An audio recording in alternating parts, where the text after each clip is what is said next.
За дээрээс хагаа амарсан уу? Шалом.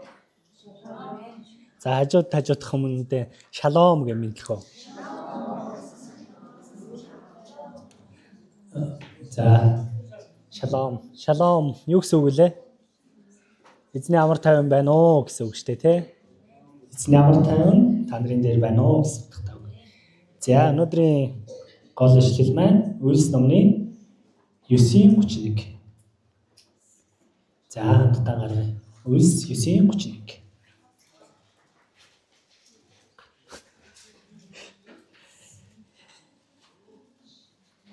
За Үлс 31. Манай өөрөө ишлэл юм билүү биш үү?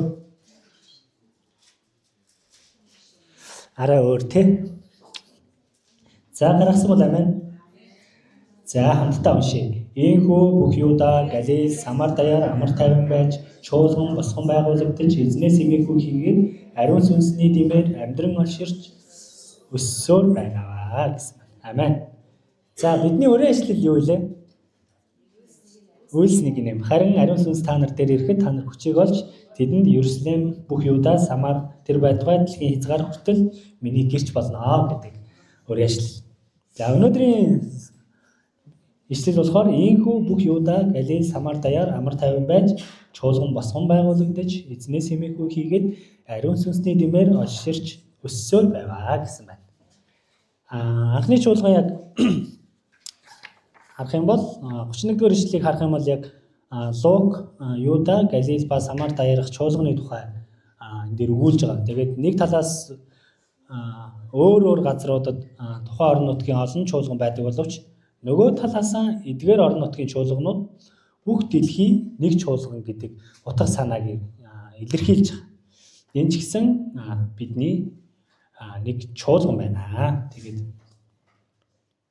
Тэгээд Үлс номыг харах юм бол яг Христэд итгэгчид өөрсдийнх нь гол дайсан саавал Христэд итгэж байгаа талаар энэ дээр гарч байгаа. Улмаар Ерүслэмээс явсныг хараад амар тайван байлаа гэж хэлсэн. За тэгээд анхны чуулган хүндрэлтний түүхэн дотор ба гадна талаараа маш их зовлон туулсан чуулган байсан төдийгүй ер нь бол ядуу чуулганууд байсан гэж харж байна. Тэгээд өнгөрсөн цагт эргэлдэх чуулган биш харин одоогийн нийгэмд бас оролцдог чуулганыг хамтаараа бий болгоцгоё гэж бас тайдыг уриалмаар байна. Тэгээд маркетинг голлдог биш те. Тэгээд сайн мэдээ түгээдэг чуулган 2026 онд бүгдээрээ сайн мэдээг дэлгэрүүлдэг эрүүл чуулган байцгаая гэж уриалж. Тэгээ өнөөдрийн чуулганы маань яг сургаалын маань сэдв эрүүл чуулган гэдэг сэдв байгаа. Тэгээд номлол нь яг хамт олонны сэтгэл хөдлөл зориулсан биш те. Яг сүнслэг номлол байх тийм чуулганыг бүгдээрээ хамтаараа багаараа бий болгоцгоё гэж бас тайдыг уриалмаар байна.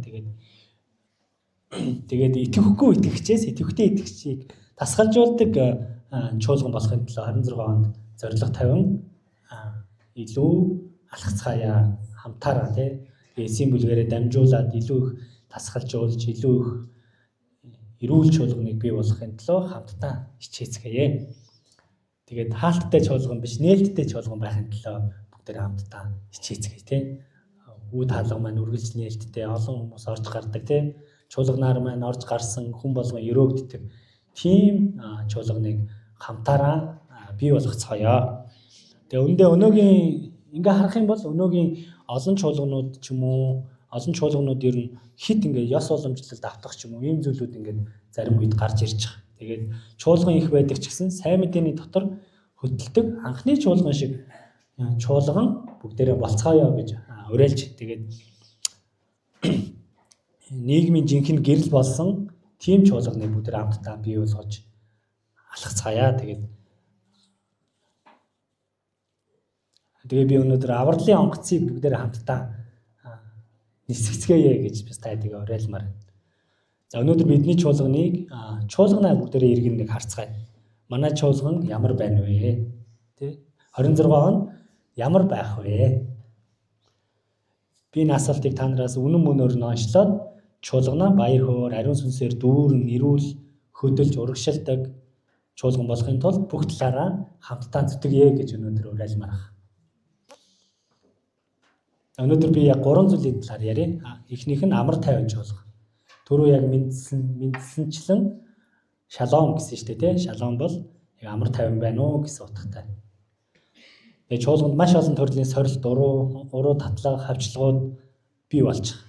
Гэхдээ буруу урсгалын дайралт, эсвэл заримдаа засгийн газрын янз бүрийн бичиг баримт бүрдүүлэх иймэрхүү асуудлууд хүртэл гарч ирж байгаа. Төрөл бүрийн хавчлага ирдэг.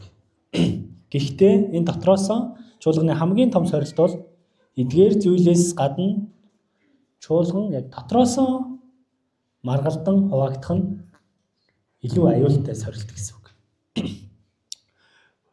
Үүнд бол сатан хамгийн их дортой штэ тий. Чуулганыг нэгэн гэр бүл гэж харах юм бол чуулган дотор хэн нь зөв, хэн нь илүү, хэн нь өндөр, хэн нь илүү сайн бэ гэдгийг дээрс харж болж байгаа. Тэгээд чуулганы тэргүүн бол яг Есүс гэдгийг бид үргэлж яг санах хэрэгтэй болж байгаа. Хэдийгээр бид хогшсон ч зүрх сэтгэл шархалсан ч яг эзний өргөөн дотор бид нар амар тайвныг мэдэрдэг юм аа тий. Энэ бол бидний амар тайвныг мэдрэх газар юм аа. Тэгээд Матай номны 5:9 дээр амар тайвныг тогтоогсод ерөөлтэй тэд бурхныг харах болно гэж хэлсэн. Энэ ишлэлийг яг харах юм бол амар тайвныг тогтоогч хүмүүс бол бид нар юм аа. Бид нар бол амар тайвныг тогтоодог хүмүүс. Бид нар бол загалмаагаар дамжуулан түүнтэй амар тайван болсон юм аа. Тэгэхээр чуулган маань та болон итгэгчийн маань хинэнч эрхийг хүсдэг тийм чуулган, тийм илүү сэргэлттэй өссөн тийм чуулган байгаасай гэж хүсэж байна. Тийм болохоор бид эзний хайраар амар тайван чуулганыг бий болгохын төлөө хамтдаа хичээцгээе. Одоо энэ дээр нэг хамтдаа гэдэг үг орж ирж байгаа. Хамтдаа. Эсийн бүлгийн ахлагч нар биш, чуулганд үйлчилж байгаа үйлчлэгч нар биш, хамтдаа. Өсвөрийнхэн, хүүхдийн цуглаан, тий. За эсийн бүлгүүд, медиа баг гэв бүх багууд хамтдаа яг энэ амар тайвныг чуулгандаа тогтоосон, тий. Өөр хин нэгэн ирэхэд эзнийг сонсоод энэ газар ирэхэд амар тайвныг мэдрээд, хайрыг мэдрээд гардаг. Тийм чуулганыг бүгдээрээ 26 он бүтээцгээе. Тэгээ 1-р Коринт 14:33 дээр учир нь бурхан бол самурлын бурхан бус харин амар амгалангийн бурхан мөн гэж хэлсэн. Харин хүмүүсийн бүх чуулганы адил гэж хэлсэн. Энэ ишлэлийг харах юм бол Паул чуулган доторх эмх цэгцийн тухай хэлсэн байна. Яагаад гэвэл бурхан бол самурлын бурхан биш, тэр бол амар амгалангийн эмх цэгцтэй бурхан бөгөөд тэрээр өөрийнхөө чуулганд эмх цэгцийг тогтоод юм а гэдэг үгийг энэ дээрээс харж байна. За ариун сүнсний 9 үр жимсний сүүлчийнх нь юу вэ? Сүүлчийнх нь өөрийгөө захирах байдал тийм ээ. Энэ зүйл нь Коринтын чуулганд дутагдж байсан учраас тэдний цуглаан, бодлаан самуурлаар яг дүүрэн байсан юм а гэдгийг энэ дээрээс харж болж байгаа. Коринт ном дээрээс. За өөрийгөө захирахад суралц гэдэг нь ер нь юу гэсэн үг юм бол те? Энэ яагаад чуулганд бас хамаатай юм бол гэж бодож байна уу та? Биеэ бариантай, хүлээцтэй, дуулууртай амьдрахыг ер нь хэлж байгаа эзний өмнө.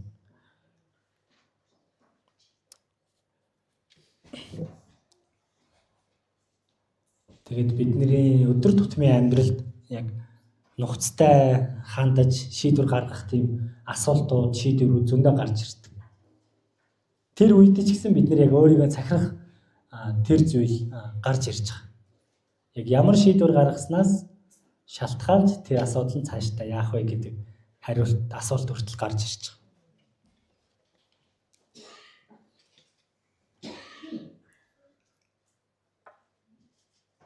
Тэгээд сүүлийн үед би нэг зүйл бодсон нь одоо идэх, уух зүйлээ яг зуршлан хэн чадаагүйгээс бол эрүүл мэндийн асуудалд орж байгаа гэдгээ ер нь мэдсэн баггүй. Тэгээд 26 он гараад гэнт өөртөө анхаарал тавихаар шийдсэн. Тэгээд яагаад гэвэл хит их кофе ууснаас зүрх өвдөж байгаа. Тэгээд хит их өглөө өвлөн явснаас ходоод өвдөж байгаа.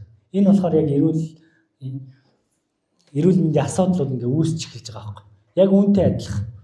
Чуулганд ч гэсэн янз бүрийн үйлчлэлийн талбар дээр те хамт үйлчилж байгаа баг дотор ч гэсэн яг асуудлууд гарах үед яг энэ зүйлүүд ингээ гарч ирж байгаа. Өөрийгөө захирах гэдэг зүйл энэ дээрээс ингээ харагдаж байгаа.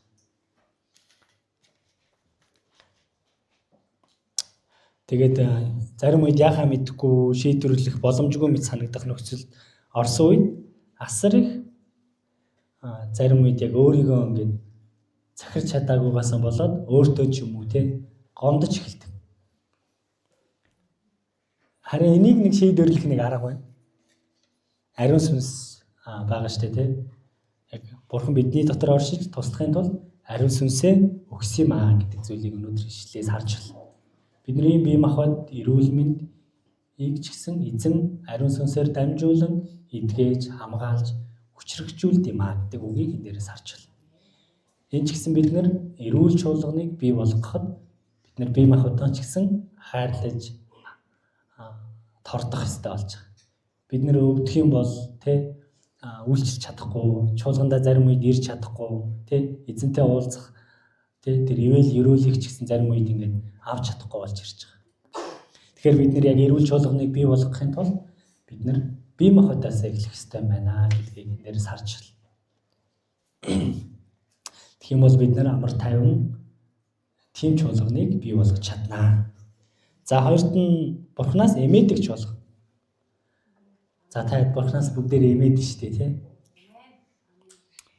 За Бурханаас эмээнэ гэдэг нь тий Бурханаас айн гэдэг утга биш шүү дээ, тий. Хайрлан хүндэтгэх утгыг хамтд нь агуулж байгаа. Бурханаас айн гэдэг нь Бурханыг амьд оршигч бөгөөд яг миний амьдралын гол төв гэдгийг хүлээн зөвшөөрнө гэсэн утгатай. Есүс бол миний амьдралын гол төв юм аа. Тэгээ Бурханы оршихугаас эмээн дээдэлдэг хувь хүний сэтгэл чуулганыг эрүүл байлгах юм аа гэж таадыг бас уриалмаар байна. За нэг жишээ ярив. Сая 26 оны 1 сарын 1-ээс AI-аар жолооч нарыг торгож эхэлсэн шүү дээ, тий. За хот явж торгуулж байгаа юм байна уу? За тэгээд бүгд ингээл эмх цэгцтэй яг дөрвөн бариад одоо ингээ явж эхэлж байгаа. Гэрлэн төхөн дээр ч гэсэн тий хурдаан тааруулаад багсгаад тий яг зөвшөөрөгдсөн хурдаар зөвшөөрөгдсөн игнээ байраа ингээ эзлээд одоо ингээ явж байгаа. Яг үүнтэй адилхан. Энэ яг нэг шугамд явж байгаа байхгүй юу? Яг нөгөө AI-аар ингээ торгоод ирсэн чинь гэхдээ яг миний энэ AI-тай ингээ зөөрлж жолооны гэрлэн төхөөг зөөрлж ярьж байгаа нь тийм ч тохиромжтой илэрхийлэл биш байж магадгүй. Гэхдээ Бурханы өмнө зогсож байна гэж бодоод үзвэл бидний хэл яриа, үйл хөдлөл заавал өөрчлөгдөж байгааг энэ дээрс харж байна. Бид нар ч гэсэн баруун тишээ ирэх байсан бол 1-р игнэнд орно, зүүн тишээ ирэх байсан бол 3-р игнэнд байх. Энэ ч гэсэн яг Бурханы өмнө очиж зогссон үед ч гэсэн яг адилхан. Тэгээ Исая 33:6 дээр тэр чиний цаг хугацааны бат суурь бөгөөд мэрэгүү ухаан, мэдлэг ба урдлын баялаг мó эзнээс эмээхүйн түүний эрдний сан билээ гэж хэлсэн. Эзнээс эмээ тэ эзнийг хайрлаж эзний өмнө дуулууртай дагдаг хүн бол эрдний сан билээ гэж үгийг энэ дээр хэлж байгаа. Тэгээд эзнээс бичээс яг Библи бидэнд эзнээс эмээхүйн чиний үнэт эрдэнэ гэж хэлсэн.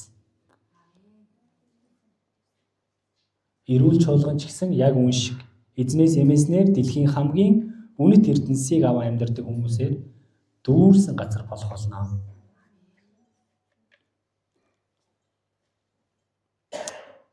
Тэгээд хамтдаа энэ газрыг бүтээн байгуулцгаая тий.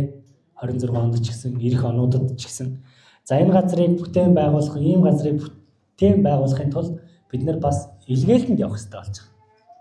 Өөр газар ч гэсэн Самар, Юда, Галил гэдэг газруудын бүх чуулганууд нэгдсэн шиг бид нар ч гэсэн бусад чуулгануудаа халамжилж, хайрлаж тэр чуулгануудаа ч гэсэн эрдэнэсийн чулуугаар дүүргэх ёстой болж байгаа.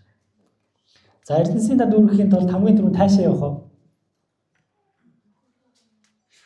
Хишиг өндөр. За одоо хишиг өндөрөөс өөр газар юу хийдүүлээ. Арангаа явах юм байна уу? Би сая нөгөө үүрэг гүйцэтгэгчийн семинарт суугаад 2 өдөр суугаад тэгээд тэн дээрээс эхний өдөр суучаад маргааш нь би хичээлтэй болсон байхгүй. Тэгээд би яг хичээлд яваад маргааш нь даалгавар өгөх хэрэгтэй байсан болохоор би сүлжээ байхгүй байсан учраас би налаах явж хончоод тэгээд эндээс би хичээлдээ явъя гэд хийсэн.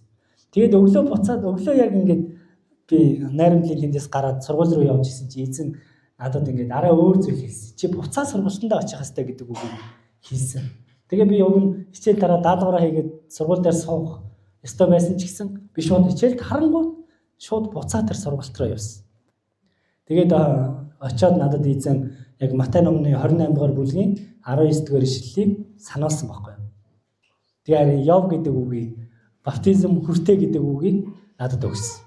Тэгээд би хамгийн түрүүнд залбирсан газар нь болохоор ангаа байсан байхгүй юу. Уг нь би өмнө говийн төлөө залбирах хэрэгтэй л доо.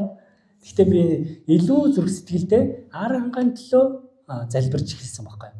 Одоо ч гэсэн залбирч байна. За тэгээд надтай хамт ангаа явах юм байвал за насаагч явна гэж байна.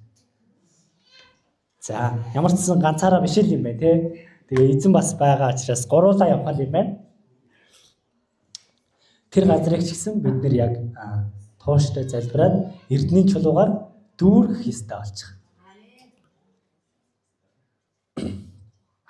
Тэгээд өдөр бүр бид нэр эзний өмнө залбирч өдөр бүр эзний өмнө гэмшиж те бас айж Бурханаас эмээн хайрлаж хүндэтгэж тэр гайхамшгуудыг бий болгохын тулд хамтдаа хичээцгээе тийм ээ.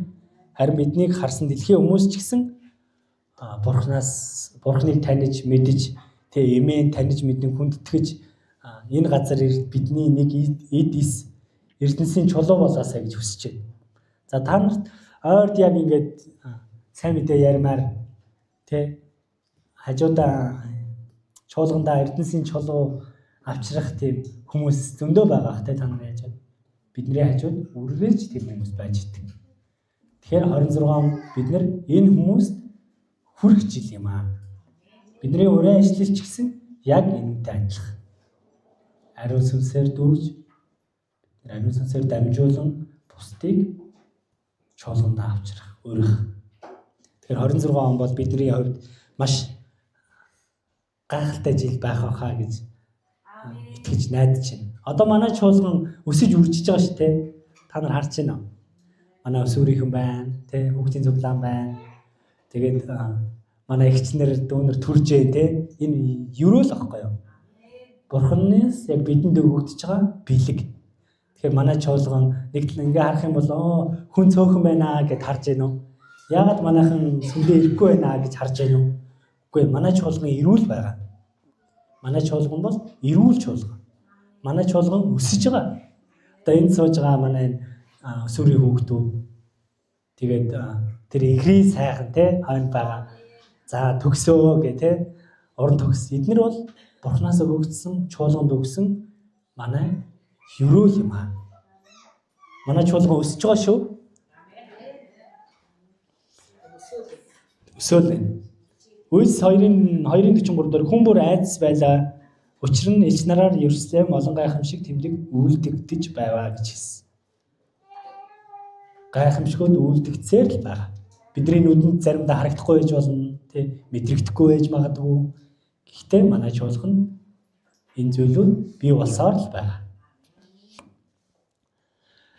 За сүүлийнх нь 3 дугаар зүйл нь ариун сүнсний тайвшрал байгаа чуулган.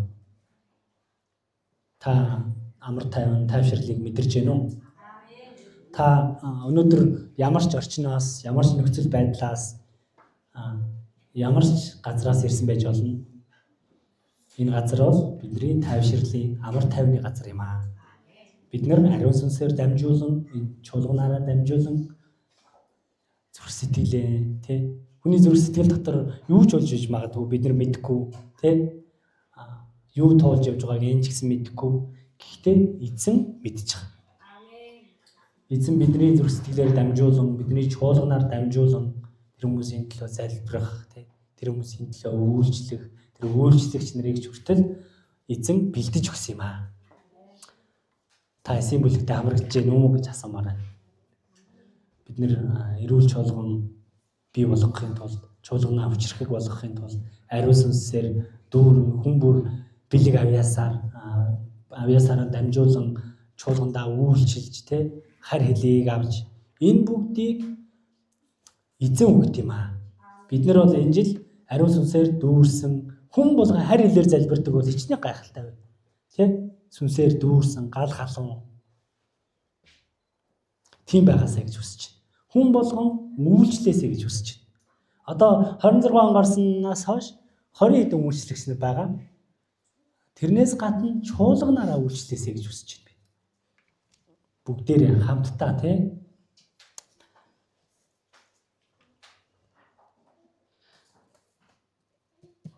ариун сүнс гэдэг гэсэн үгийн үндсээс гаралтай үг байхгүй тайвшрал гэдэг үг нь. Тэгээ урамшуулах, зоригжуулах гэсэн утга санааг хүртэл илэрхийлж байгаа. Тэгэхээр энгийн зүйлээс л чуулган бий болд юм аа гэдгийг өнөөдөр бас тайлбартай хэлмээр байна. Бид нар чуулганаа энгийн зүйлээс бий болгож чаднаа. Бид нар хамтдаа чадна тийм ээ. Тэгээд амьдралд маш олон зүйлүүд ингээд тулгарч байгаа.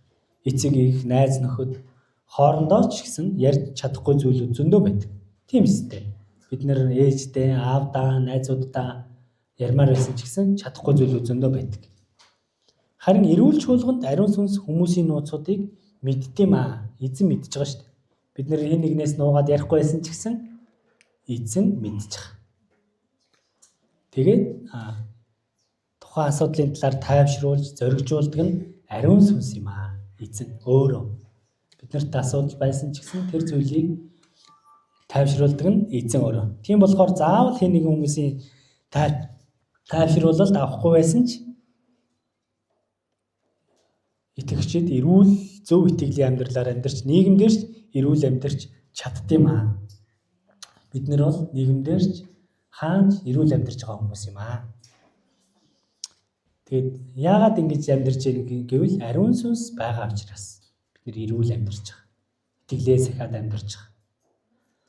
Тэгээд чуулганд заримдаа дандаа янз бүрийн асуудлууд гарч байгаа За манай чуулганд хамгийн их гардаг нь юу? Таад маань юу гэж бодож байна? Хамгийн их гардаг зүйл бол жоохон нойр штэ манайхан. Жоохон нойр л байдий. Одоо яаж энэ унтж байгаа зүйлээ яаж талсан зогсоох вэ? Ямар арга чарга байна гэж та хэд залбираарай чуулганаараа. За хин нэгэн унтж байгаа бол эсийн бүлгийн хин нэгэн унтсан бол эсийн бүлгийн хин нэгэнд чинь асуудал тулгарсан бол залбираарай Энэ бол бидний үүрэг юм аа. Чуулганаараа хийх үүрэг байна шүү. Тэгээ өчигдөр би эсийн бүлгийнхэндээ бас хэлсэн. За энэ нойрыг одоо хэдүүлээ яаж шийдэх вэ? Ямар асуудал байна? Та нар шийдэх гарц гаргалгаа байна уу гэсэн чинь янз бүрийн асуудал хэлжээ л.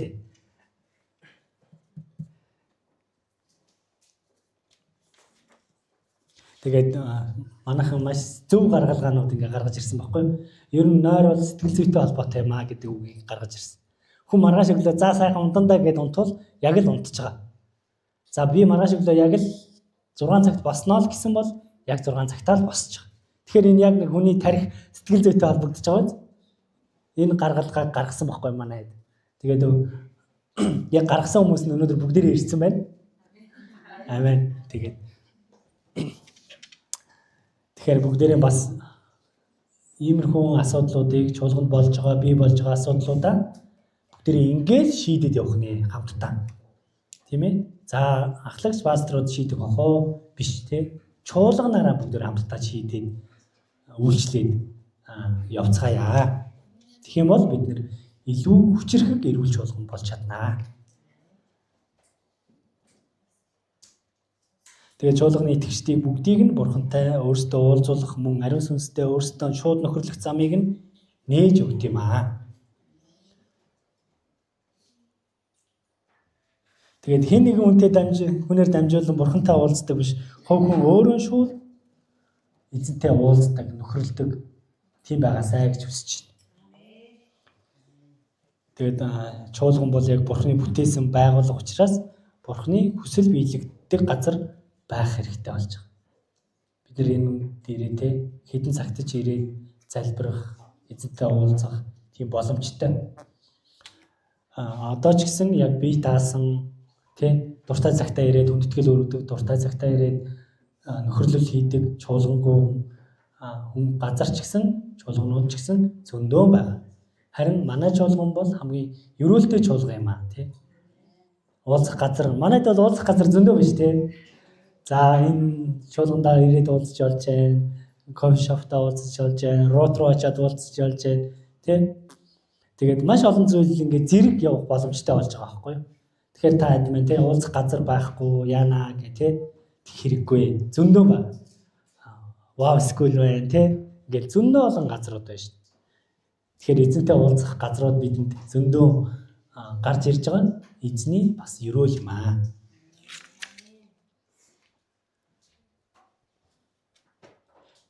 Тэгээд чуулган маань инжилээс те эрх жилүүд ч гэсэн яг бурхны тэр мөн чанарыг илүү их харуулдаг газрыг харуулдаг газар болохын төлөө хамтдаа хичээцгээе. Тэгээд өнгөрсөн бүтэн сая өдрийн дараа нөгөө үйлчлэгч нарын сургалт олсон баггүй. Тэрүүн дээр манай намуна нэг юм гарын юу байсан баггүй. Нэрийн утас байсан баггүй юу? Нэрийн утас. Тэгээ би тэрнийг яаж ашиглаж олох вэ гэдгийг нэг санаа олсон. Тэгээ тэн дээр нь яг ингээд дээр нь алаах төгс сайн мэдээ. Тэгэнгүүтээ яг тэн дээр нь ингээд тэр нэрийн утасыг сайн мэдээний боршуураар ашиглаж олох юм байна гэдэг санааг зүгээр олсон баггүй.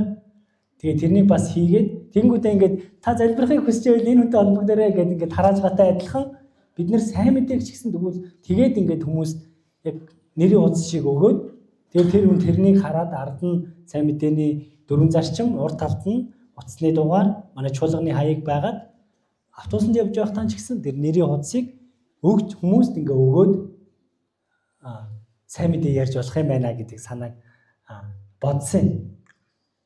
Тэгвэл энэ ч гэсэн манай чуулганыг эрдэнэсээ нэмэх боломж байж магадгүй. Тийм учраас та хэд маань ч гэсэн тийм нэрийн утас тараавал битгий гайхаараа тий.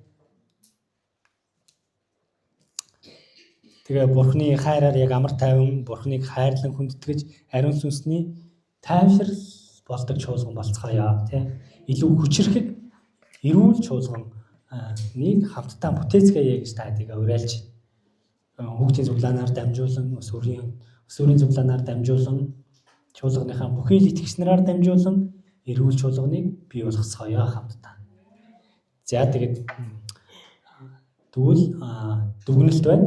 Тэгээд хэрэгжүүлэлт байгаа. Тэгээд дүгнэлт нь яг хамтдаа эрүүл чуулганыг илүү хүчрэхэг налах төгссөн мэдээ чуулганыг бий болгоцгоё. Хүчрэхэг гэдэг нь те чуулгандаа ирдэг байж байгаад ирэхгүй байх. Одоо ирэхгүй байгаа те тэр аханд үсгийн төлөө залбирдаг тэр хүмүүс дээр очиод халамжилдаг өөр ойр дотны символгүй чи хэний ирэхгүй байна тэр хүмүүсийн төлөө явдаг тийм чуулганыг ирж энэ 26 онд бүгдээрээ хэрэгжүүлцгээе. Тэгээд илгээлтийг бас хийдэг чуулган болцгоё. Ариун сүнсээр дамжуулан чуулган тарьдаг, илгээлтэнд явдаг тийм чуулганыг хамтдаа бий болгоцгоё гэж та хэдийг бас уриалж байна.